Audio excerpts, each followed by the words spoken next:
Bienvenue, bienvenue à chacune, à chacun dans cette chambre haute de la Maison Bleu Ciel pour cette heure bleu ciel placée sous le signe de l'enfance intérieure. Peu importe d'où vous venez, ce que vous croyez, ce que vous doutez, ce que vous espérez, vous êtes les bienvenus tels que vous êtes, avec vos silences, vos élans, vos fatigues, vos émerveillements. Nous ne sommes pas là pour comprendre un mystère, mais plutôt pour l'habiter, pour le remplir de notre présence.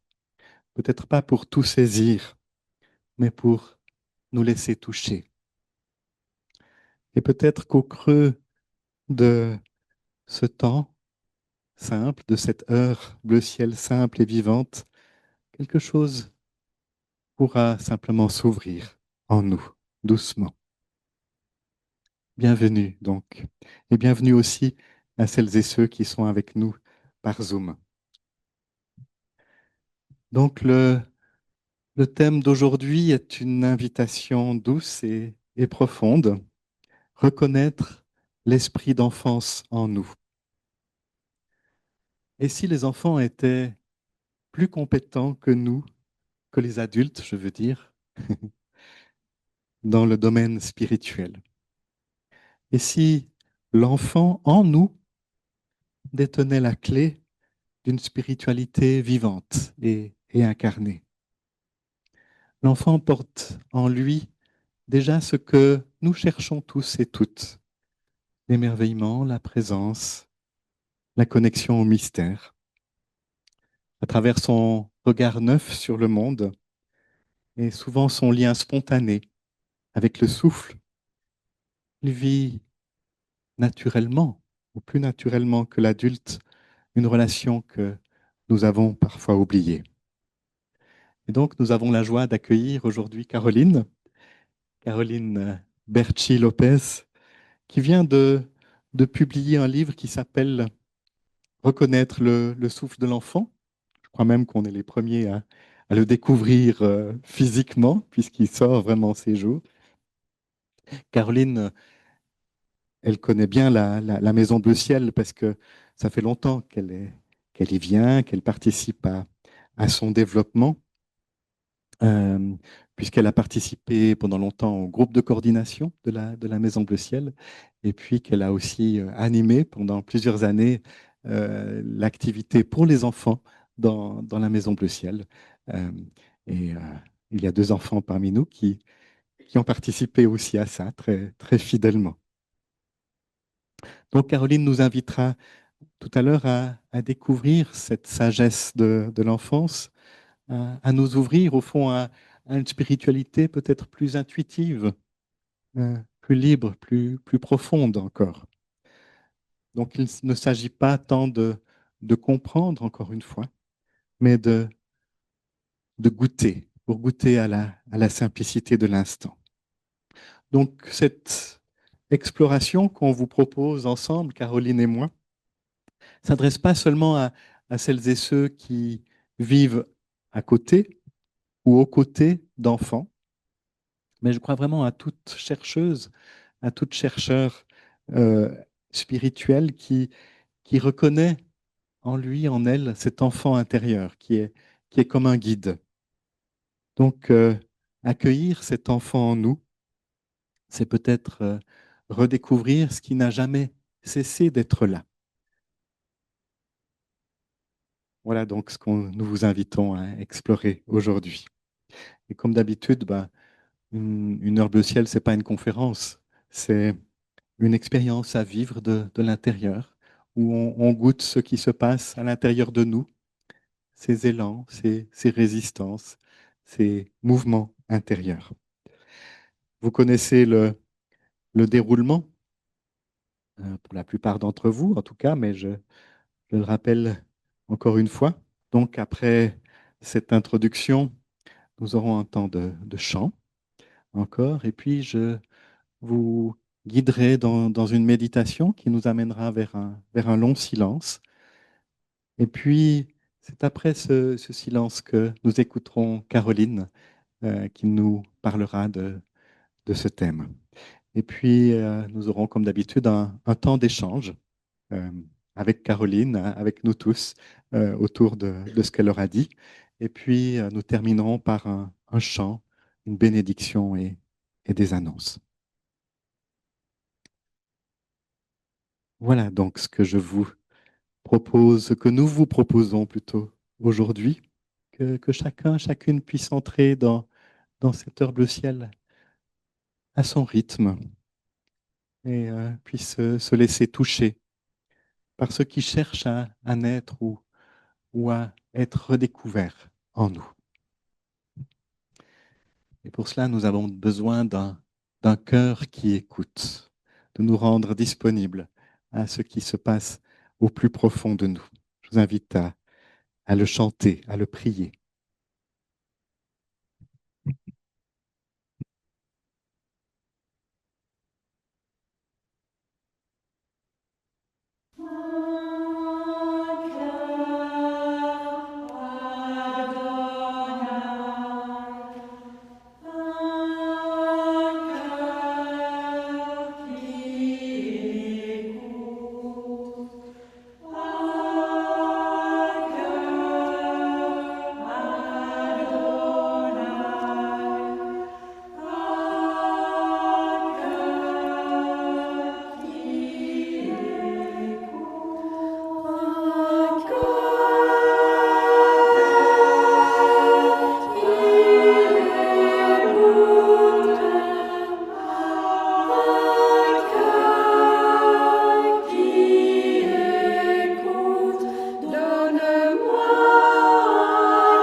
Je vous invite donc à vous installer confortablement,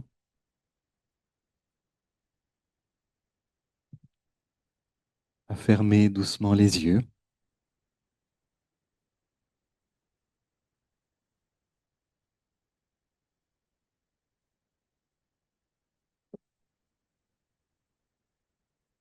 Et puis à prendre un moment pour ressentir votre corps tel qu'il est maintenant.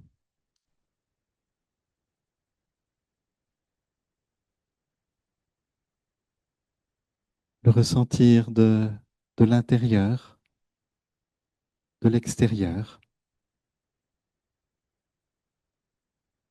le contact avec le sol, avec la chaise, avec le fauteuil, avec les appuis.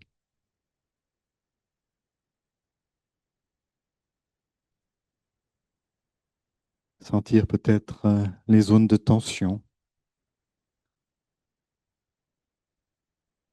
ou celles qui goûtent à la détente.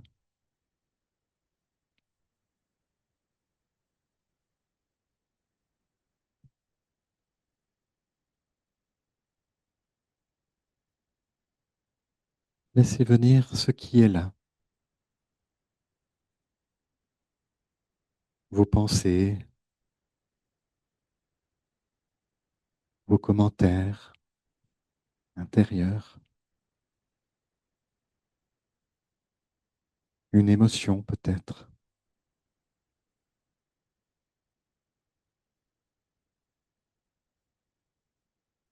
Sans chercher à repousser quoi que ce soit.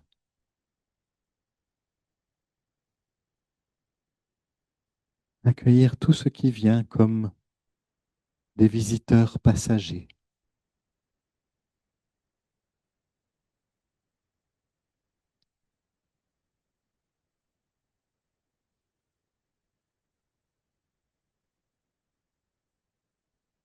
Et puis portez votre attention sur votre respiration.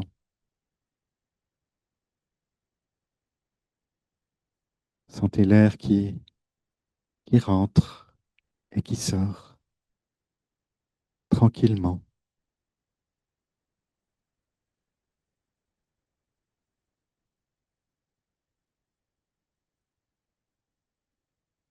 Laissez le souffle vous ramener à l'instant présent, sans effort. Il n'y a rien à faire, juste être là,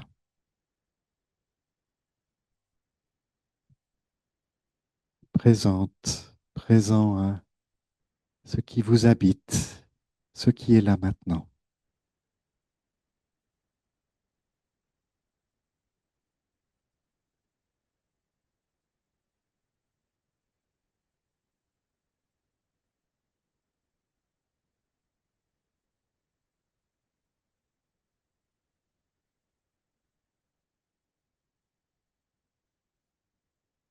Imaginez maintenant que vous retournez en vous-même, au plus profond, comme si vous descendiez doucement vers un lieu intérieur,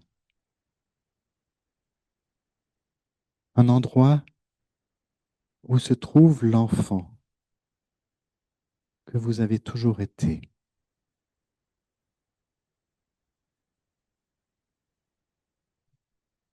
Cet enfant est là, quelque part en vous, spontanément relié à tout ce qui l'entoure, pleinement vivant, pleinement présent.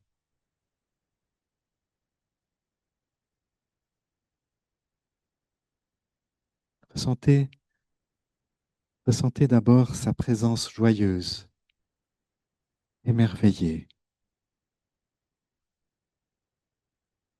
sa capacité naturelle à ressentir, à être simplement là,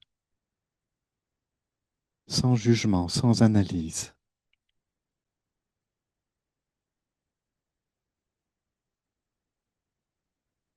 Accueillez cette énergie, cet émerveillement face à la vie.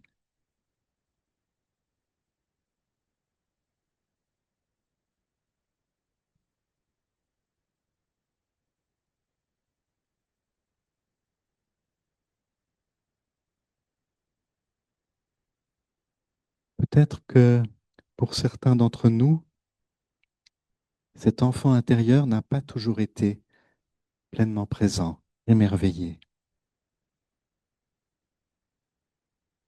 Si c'est le cas, accueillez simplement cette réalité avec douceur, avec bienveillance.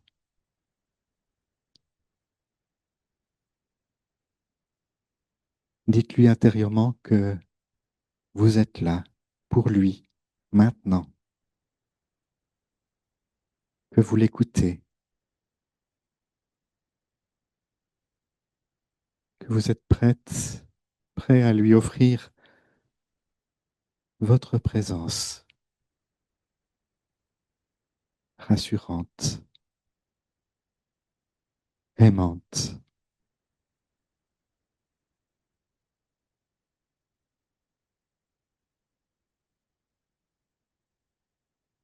Et approchez-vous encore un peu plus de cet enfant intérieur.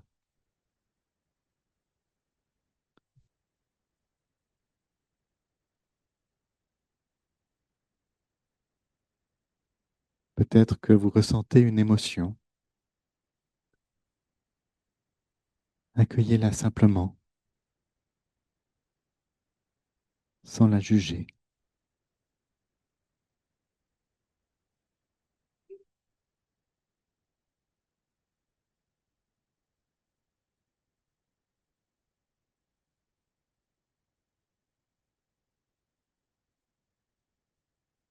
puis avec douceur, vous pouvez rentrer en dialogue intérieur avec cet enfant.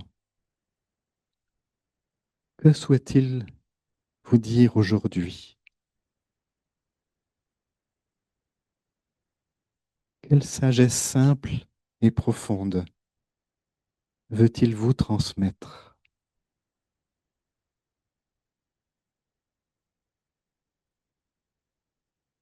Écoutez-le avec votre cœur, avec vos sens, au-delà des mots.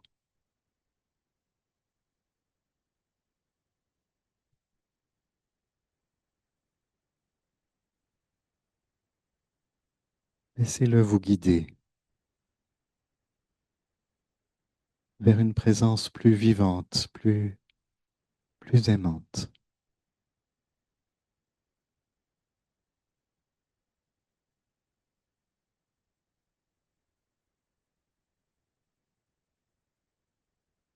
Respirez simplement avec cet enfant intérieur. Souvenez-vous que cette part n'a jamais disparu de vous.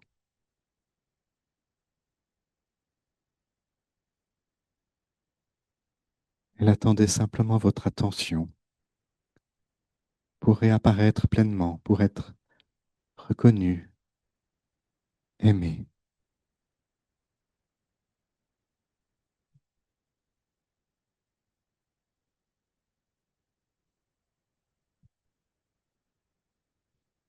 Respirez avec lui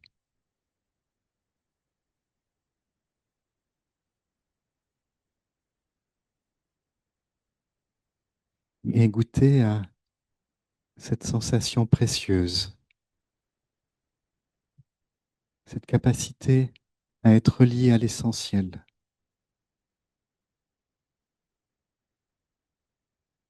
à être lié au royaume, spontanément, comme un enfant.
Toi, le ressuscité,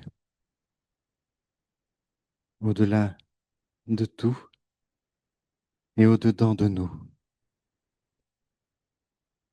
Tu réveilles en nous l'enfant émerveillé. Tu ouvres notre regard, allèges notre cœur. Tu rends à l'instant sa fraîcheur, sa joie. Ton souffle nous relie à ta présence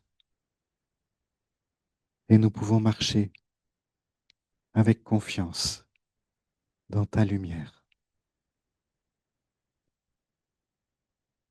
Amen.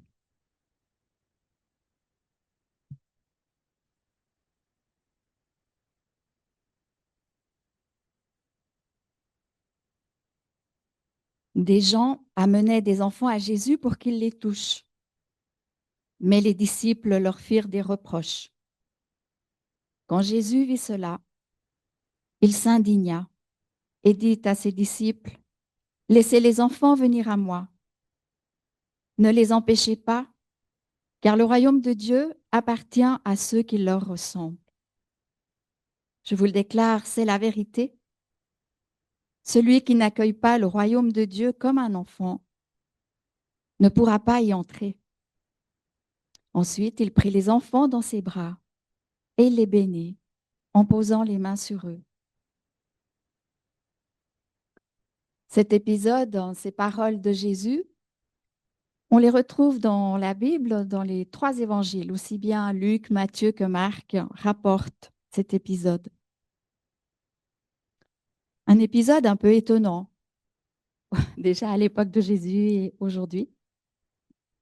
Celui qui n'accueille pas le royaume de Dieu comme un enfant ne pourra pas y entrer. Mais qu'a voulu dire Jésus par là? Je me demande. En effet, au temps de Jésus, les enfants étaient plutôt objet de mépris de la part des adultes. C'est pourquoi on voit que la réaction des disciples, ça l'explique. Les enfants étaient plutôt considérés comme une marmaille qui grouille, des bouches affamées à nourrir. Dans le milieu pauvre, c'était plutôt ennuyeux parce qu'ils n'avaient pas grand-chose à leur donner. Et puis, ces enfants, ils étaient ignorants de la loi de Moïse. Ils étaient vraiment pas considérés. Alors, on peut dire qu'on les traitait un peu comme des hors-la-loi, un peu comme des exclus, tout comme les femmes ou les malades.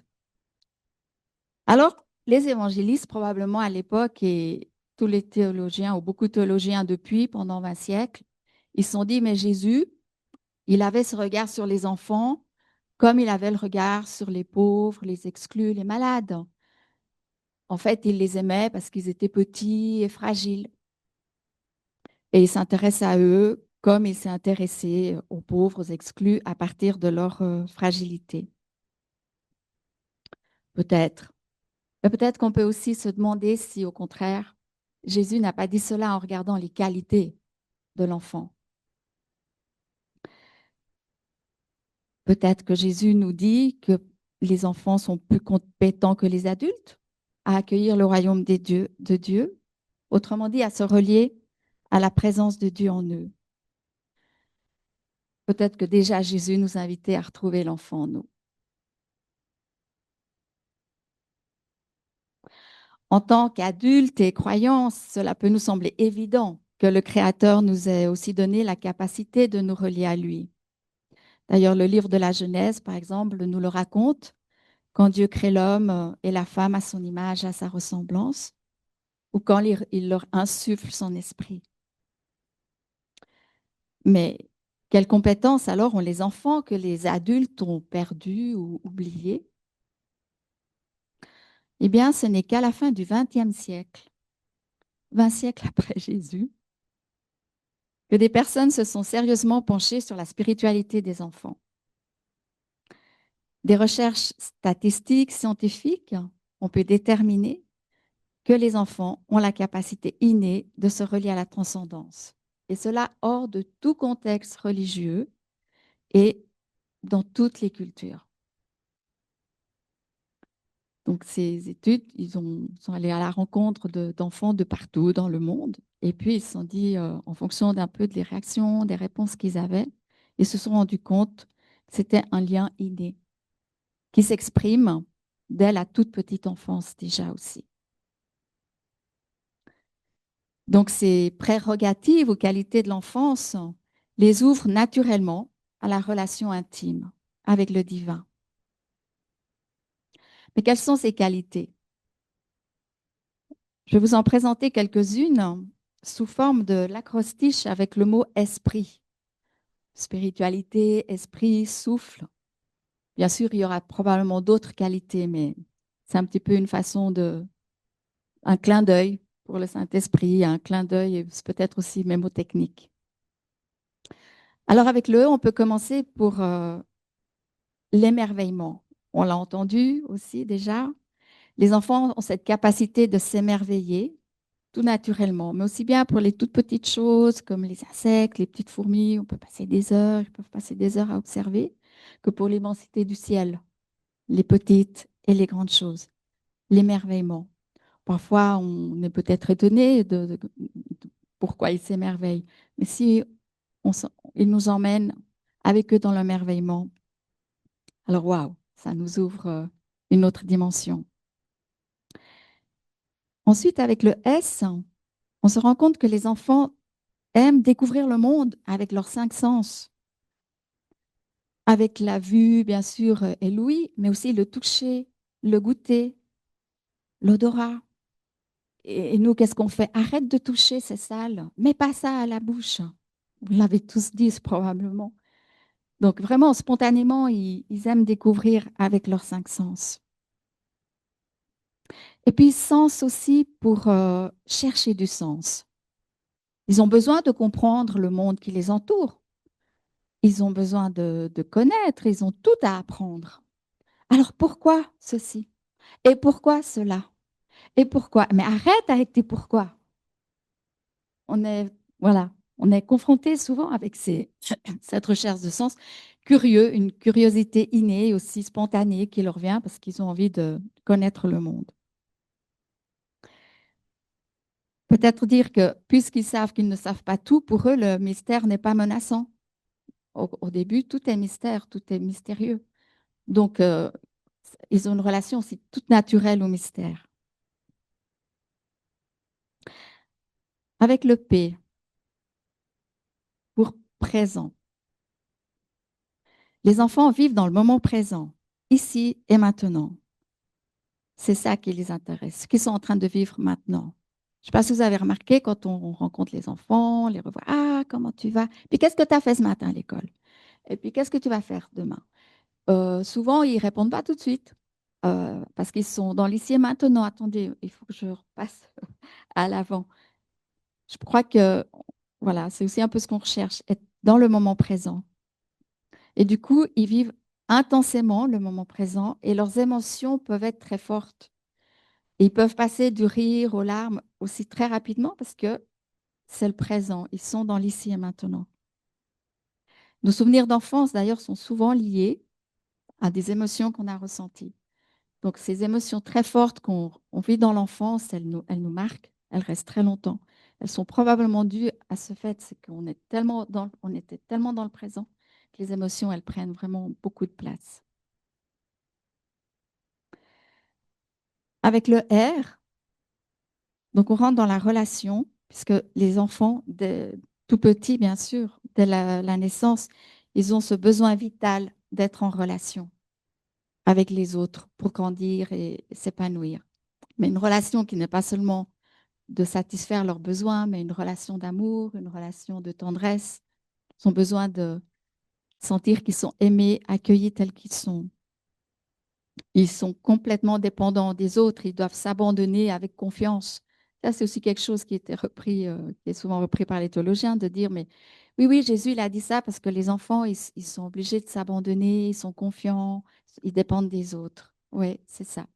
Donc vraiment, euh, l'importance de la relation avec les autres, avec le monde qui les entoure, puisqu'on a vu tout à l'heure qu'ils ont besoin aussi de découvrir le monde.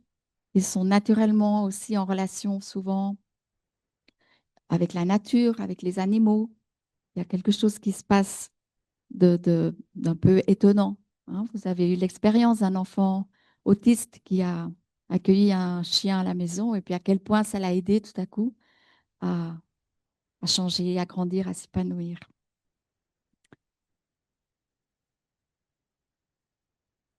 Ensuite, on peut passer à... Non, avec le R, il y a encore le rire. Le rire des enfants.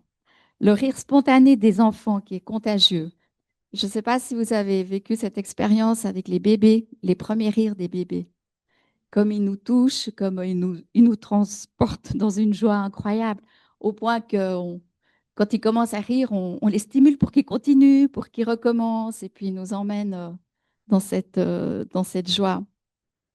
Et puis les enfants sont assez espiègles, hein, cette espièglerie des petits qui aiment, ou des plus grands qui aiment faire des farces, qui adorent raconter des blagues. Voilà, cette qualité de spontanée aussi du rire et de l'espièglerie. Dans le I, on part dans l'imagination, l'imaginaire, une imagination débordante, où souvent on les entend s'inventer des histoires. Ils ont une créativité étonnante aussi quand ils dessinent, voilà, ils jouent.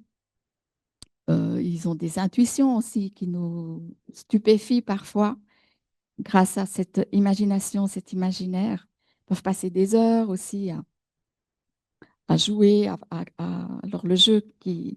Le J n'est pas dans le mot esprit, c'est dommage parce que le jeu est très important pour les enfants justement qui ils ont besoin vraiment du jeu pour apprendre aussi à vivre en société, pour apprendre à se situer dans leur vie avec les autres, avec eux-mêmes. Donc, on retrouve notre transcendance avec le thé, toutes ces qualités et d'autres, bien sûr, qui donnent aux enfants ce lien spontané avec le souffle, qui leur donne une spiritualité intuitive, libre et profonde. Donc, quand Jésus nous invite à retrouver l'enfant en nous, est-ce qu'il n'est pas en train de nous proposer de reconnaître ces qualités qui sont déjà là, mais peut-être un peu oubliées? Malheureusement, avec les événements de la vie, les enfants, ben, ils peuvent être blessés, ils peuvent être trahis dans la confiance qu'ils ont envers les personnes qu'ils aiment.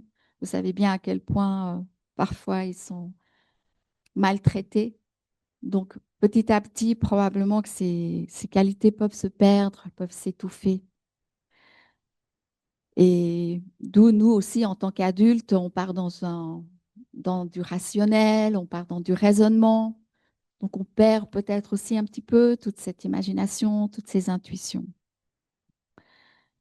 Alors, peut-être que on peut chercher à retrouver ces qualités. Donc, quelques pistes de nouveau avec le mot esprit, on n'a pas, on va pas projeter, mais je voulais dire comme ça. Alors, comment est-ce qu'on peut essayer de réactiver tout ça ou bien de se souvenir de tout ça? Eh bien, peut-être que pour commencer, on a besoin d'un espace où on se sent en sécurité. Un espace extérieur, probablement quand, par exemple, on fait de la méditation, comment est-ce qu'on se sent en sécurité au point de pouvoir fermer les yeux et se lâcher, s'abandonner? Parfois, on ne peut pas, ou bien quand on est dans un groupe et puis qu'on doit, voilà, on veut vivre une expérience spirituelle. Souvent, on dit, mais on s'accueille tel qu'on est, sans jugement. On a besoin de sentir qu'on est dans cet espace sûr et confiant. Est-ce pour le silence? Je vous apprends rien, bien sûr. Vous expérimentez le silence régulièrement. Le silence intérieur où il n'y a pas de mots, parce que le silence extérieur est très difficile à obtenir dans notre monde. Mais voilà, aller chercher ce silence intérieur aussi. Avec le P, c'est reconnaître cette spiritualité ou reconnaître ces expériences comme un processus. Accepter d'être simplement sans chercher de résultat, lâcher prise, ne pas vouloir maîtriser. Ah ouais, mais comment on doit faire? Et puis comment aujourd'hui est-ce que j'ai réussi à faire? Ou, voilà. Et souvent avec les enfants, on essaie de comprendre aussi, de vouloir vérifier ce qu'ils ont compris. Non, il s'agit de lâcher. Avec le R, on a une responsabilité donc dans notre vie. On a des choix à faire responsables. Responsabilité dans nos relations, responsabilité dans nos activités. Quels choix, quelles activités on choisit d'avoir aussi pour continuer à favoriser, à stimuler ouais, notre capacité intérieure à nous relier. Le I pour les intuitions, faire confiance en nos intuitions. Ça, c'est peut-être un petit peu plus difficile justement quand on est adulte et puis qu'on est plutôt dans le rationnel. Des fois, on sent des choses et puis on se dit, mais non, de toute façon, c'est pas possible, c'est pas concret. Voilà. Donc peut-être que oui, on a à se laisser aussi les entendre, les écouter, à se laisser aller avec nos intuitions. Et puis le T pour le temps. Comment nous donnons-nous du temps? Alors, ça, ce qui m'avait frappé justement par rapport aux enfants, c'est qu'aujourd'hui, leur temps est rempli de tout, de l'école, non seulement de l'école, mais des activités annexes, et puis il y a ceci, et puis il y a cela, et puis quel temps on leur laisse déjà pour rien faire ou s'ennuyer. Alors des fois, les enfants ils disent, ouais, mais je m'ennuie. Je dis, ah ben quelle bonne nouvelle. C'est bien, ça fait du bien. Alors ils ne comprennent pas forcément tout de suite, mais voilà, c'est important aussi d'avoir du temps où il n'y a rien, où tout à coup il peut y avoir d'autres choses qui surgissent dans ce temps du rien. Voilà. Et d'ailleurs, la Maison Bleu Ciel, vous aurez entendu et remarqué que dans les activités qui sont proposées, on retrouve tout cela, hein. Que ce soit avec la méditation qui nous invite déjà encore tout à l'heure à être dans le moment présent, dans le silence, en pleine conscience, avec nos sens, voilà, comment est-ce qu'on est avec notre corps présent. Les activités en pleine conscience. Un jour, on nous avait proposé dans l'atelier de manger une mandarine en pleine conscience, avec tous nos sens. On avait pris le temps, mais qu'est-ce qu'on s'était régalé. Tout à coup, on découvre une mandarine autrement. Déjà rien que l'odorat.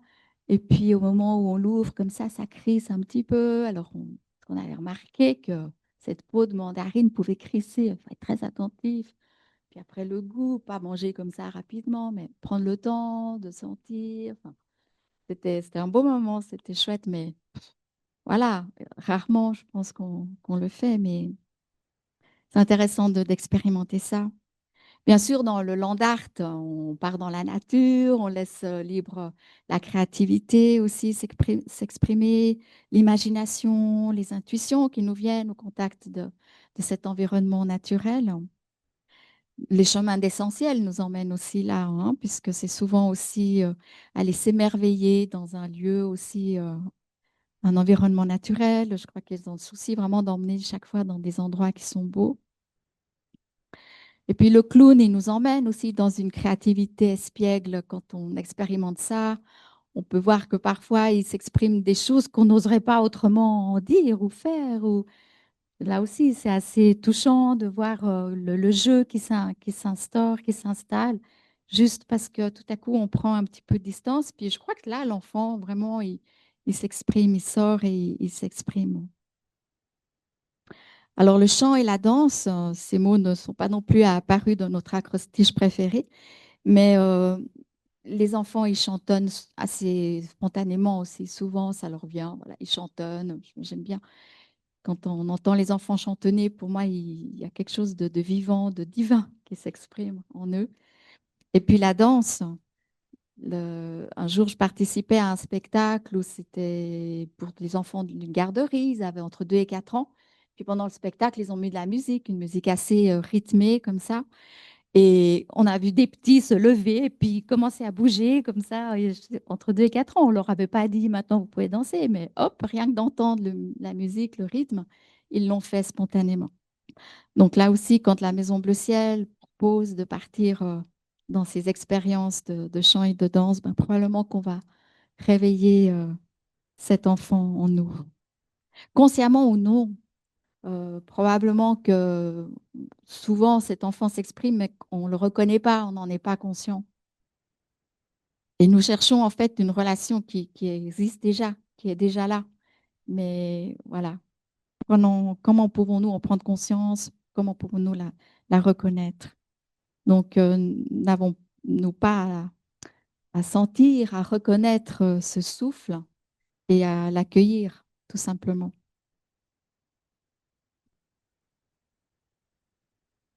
En toi est la source de vie, dans ta lumière nous voyons la lumière. En toi est la source de vie, dans ta lumière nous voyons la lumière. En toi est la source de vie. Dans ta lumière, nous voyons la lumière. En toi est la source de vie. Dans ta lumière, nous voyons la lumière. En toi est la source de vie. Dans ta lumière, nous voyons ta lumière. La source de vie, dans sa lumière, nous voyons la lumière, nous voyons toi est la source de vie, dans sa lumière, nous voyons la lumière, toi est la source de vie, dans sa lumière.